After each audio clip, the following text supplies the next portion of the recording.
Hey, so now what we're going to talk about in our entrepreneurial journey is money basics. And money's how we keep score, right? In a company, it's how we keep score in business.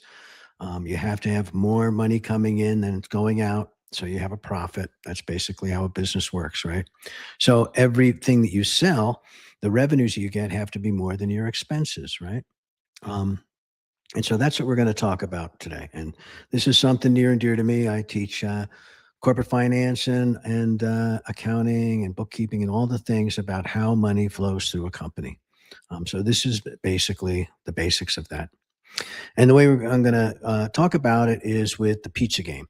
And I like using a pizza shop because it's so simple. Everybody knows pizza, right? You have to you have the ingredients for the pizza, and that's the variable costs. You have the fixed costs like the oven, and that doesn't change if you sell one pizza or 20 pizzas. You still need the oven to cook it, right? So that's a fixed cost. And so we're going to go through that and talk about that today. And so the first thing is let's talk about the pizza game. And here's the scenario: you sell pizza by the slice, and each slice costs $3. And you sell 20 slices in 40 minutes and go home feeling like a business genius. Then you do the math: $3 per slice, right? The cost per pizza with 8 slices is $12. So the slices sold 20 out of 24, three pizzas would be times eight is 24 slices. And the operating costs are $9. So the revenue for 20 slices, 20 times three is 60. And then the total costs are $45. And then the net profit is $15, not the $60. Why didn't you make all the money? Well, there were expenses, right? And that's the thing that people tend to forget about. And so that's what we need to know. So here's these are the numbers. Revenue is the amount from sales. That's the amount you have coming in, right? Revenue, you can call it sales, you call it income. It's the top line on the income statement. The income statement is revenue minus expenses equals net income. And sometimes we call that net income or earnings or profit. That's the bottom line. So the cost of goods sold, that's the variable cost. That's the cost that go with each one that you sell. And then you have your gross profit. So the revenue minus cost of goods sold is the gross profit. And then you have the operating expenses. That could be the rent. That's the fixed cost, right? The oven, all those kind of things. They don't change with sales. And then if you subtract the operating expenses, then you get the net profit. And that's the profit number. That's how much you actually get to keep. So let's move on here. And so here's, you can see the dynamics of it, right? If you sold all 24 slices, well, then there's the different, numbers, and then you'd make a $27 profit. If you sell just 18 slices, well, then you still make a profit of $9, $9. But if you only sell 12 slices, you lose. You actually have a loss of $9. So it's really important to know your cost structure and try, know how much you're going to sell. So you buy the right amounts. These are the challenges with a business, right? So how many do you need just to cover, how many you need to sell just to cover costs? That's called the break even point, where you cover your fixed costs and your variable costs, right? The revenue does. So the break even point is where the fixed costs divided by the contribution margin. And the contribution margin is the price per unit minus the variable costs. After the variable costs, what's left over there is what you can contribute to paying your fixed costs, right? So when it's a cost, price per slice is $3. The contribution margin is $1.50. The variable cost is the $12, divided by eight, how much you paid for the piece. That's $1.50. So you have $1.50. So $1.50. How many $1.50s do you have to generate to cover the fixed cost of $9? So the math would be 9 divided by $1.50, and that's 6. So 6 slices you have to sell before you break even. In this scenario, if you with this cost structure, if you sell less than 9 slices, less than 6 slices, you're losing money. So you really have to know where your break even is. That's absolutely critical. So I like this phrase, right? Revenue is vanity, profit is sanity. Revenue is a vanity metric that we all say, the company had, $5 million in sales. Like, wow, that's a big company. But if their expenses were $5.5 million, they lost $500,000, right? So you really have to know how much they're actually making. And when people don't say how much they made profit, and that's when you look at companies on the stock exchange, they have to report their financials every year, and those financials have to be audited by an outside accounting firm, and they show you how much they actually earned, how much the sales were, how much all the different cost structures were, and how much profit was made. And that's really what you need to know. That kind of transparency is really important, in knowing the numbers of a company. So here's two companies, right? Company A, revenue $100,000, and be like, wow, 100 grand, that's a lot of money. But the total costs that they had that year were $110,000. So they lost $10,000. Big revenue, but the company's losing money. I've been there and done that. So I know these things. These are the kind of things I'm trying to teach you so that you don't repeat the same mistakes. You will probably, but at least you'll know it when it happens, and you'll quickly, remedy the situation, because it's really easy. There's great books like Profit First and, paying yourself first. Those kind of concepts are very important. Company B here, revenue at 20 grand, it's not as big a company, right? Oh, it's kind of small. Total costs were $8,000. So they had a profit of $12,000. They're making money. So the smaller company is actually healthier. Company B is the healthier business. That's really key to think about. Um, so let's see, the art and science of charging the right amount. Now that's really key. Pricing is, really a critical thing. And a lot of companies, when you start out especially, don't charge enough. They should charge more to cover their costs, to make a profit. But everybody thinks, well, if I charge less, then more people will buy it and all that. So there's a couple of ways to, think about pricing. Yeah, pricing too low is one of the most common mistakes. It can feel safe, but it's usually the wrong move. Mark Andreessen of Andreessen Horowitz, the great venture capital firm, he always says, I tell my venture capital, investments, that they need to charge more. They have to charge more for what they're selling, for these reasons.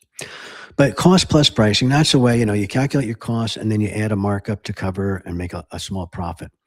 So that's one way to do it. It's a safe way, and but it doesn't really make you a lot of money. It just makes you that whatever that small margin you're going to do for markup. Competitive pricing, look at similar prices, products and costs, and position yourself relative to those. That's another way that anchors you to the market, which is not the greatest thing. And then the best way, number three, based pricing. That's where you charge based on the value you deliver to the customer, not on your cost. You don't, that's really the thing to do. That's when you can, like Apple, they're considered a luxury product. They don't charge for an iPhone or a MacBook Pro based on the cost. They charge on they price on what the value is they give to their customers, and so they have really nice, profit margins there, because they're charging a lot more than it costs them to make it. Most luxury goods work that way. They have a cachet to them that allows them to charge a lot more, and then they become very healthy companies. They stay healthy companies. What you don't want to do is get caught into some kind of commodity thing where all of the profits get squeezed out and you make no money. You don't want to be in a highly competitive market. You want to be like Peter Thiel says, basically make a monopoly, or the blue ocean strategy, where you go where there's no other competitors, so you can charge, a unique premium for what you're providing. So, you can start with cost plus, cover your costs that way. It's a safe way to do it. Research, the competition, obviously, and then ask, is there a value-based argument you can make to charge more? That's where you want to be. That's where we want to be, right there. So let's move on here.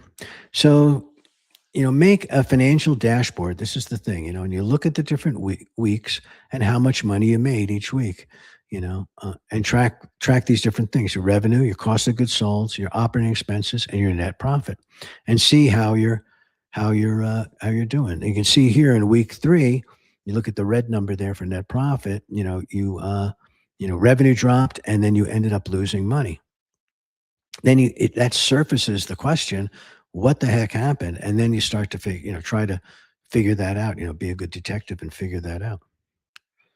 But tracking your costs and tracking your revenue is really key. And that's basically accounting.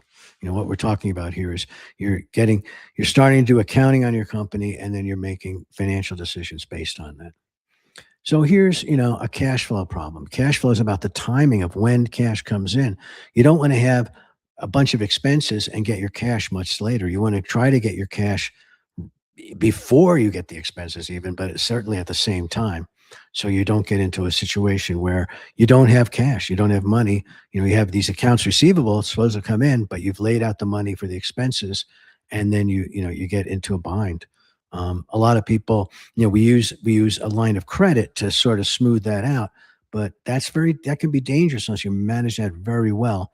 You have to be able to know that you have those you know revenues coming in so you can pay off that line of credit. And then if the people you bought from keep delaying and they don't pay you, you really get in trouble. So the best businesses, I think, are where, especially nowadays, with digital downloads, somebody pays, they get the download right away. There's no accounts receivable. There's no cash flow problems. You get the money when they get they get the product. And with digital downloads too, the incremental cost of the next unit, right, is pretty much close to zero. It's just another download. Doesn't matter if somebody buys, 10 or a million of your digital download of what, if it's music or a book or whatever it is. It costs you nothing after you actually make it at the beginning. So those are beautiful business models to get into, and they're relatively simple to get into these days. So you got to remember that profit doesn't mean cash flow. Timing is everything. When the cash comes in, and simple fixes require payment up front or at delivery. Don't give people terms. It's where they can basically use you to finance their business. So here's the key terms in this uh, session. And they're relative to accounting terms, right? Revenue is the money from sales. Gross profit is that revenue minus the cost of goods sold. Cost of goods sold, that's another one of our phrases, right? The variable costs. And then the break even point is how many units do you need, with the contribution market margin, basically the gross profit, to cover your fixed costs. And then what we're looking at is cash flow when the cash comes in, when the expenses go out. And net profit is the gross profit minus the operating expenses. And the contribution margin is what will pay off the fixed costs to get you to break even. And looking at value-based pricing, can you make an argument for the value that you're providing and how much that's worth to your customers? So the next thing is try it, right? Run the pizza game on your business. Identify your revenue per sale, your cost per goods sold, and your fixed operating expenses. Calculate your break-even point, how many sales you need before you start generating a profit, and usually do that on a monthly basis. If it takes X amount of sales, well, then I'll break even by the 10th of the month or something like that. The crazy thing in retail, they have this thing called Black Friday, and Black Friday is the day after Thanksgiving, which is the end of November, right? And they call it Black Friday. It sounds like some kind of bad thing, Black Friday. But in accounting, when you're in the red, that means you're losing money. When you go to the black ink in the day, that means you're making money. And it takes on average till that time of year, which is the end of November. So you have the holiday season, Christmas and all, but that's the only time that retail makes money. That's when they reach break even. That whole 11 months of the year, they're operating at a loss, and then they break even at the end of November, and then they make a profit in December. That's a kind of crazy business to be in, don't you think? I mean, there's a very skinny margin where anything that goes wrong, and you could lose money in a year. Um, so calculate your break even. Look at your pricing and think about what type of pricing model you're using: cost plus, or competitive pricing, or value based, and build a small spreadsheet of revenue, COGS, expenses, and net profit. and use projections. You just use projections and label them as such so you can see this is what you're expecting to make, this is what you're hoping to make, and then you can measure that against what you actually make. And that's a great way to do it. Okay. I'll catch you in the next video. And I hope that was very informative for you. Take care and enjoy